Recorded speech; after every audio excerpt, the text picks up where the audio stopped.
अस्सलाम वालेकुम, खुश आमदेद। Welcome to my channel. Suzuki jeep की पिछली वीडियो में आपने देखा बॉडी वर्क और अब आप देख रहे हैं डेंटिंग।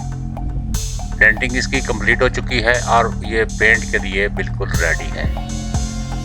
ये जीप तैयार हो रही है Usman motor workshop, Khanewal road, Multan में। तो चलिए देखते हैं सुजुकी जीप का डेंटिंग का काम।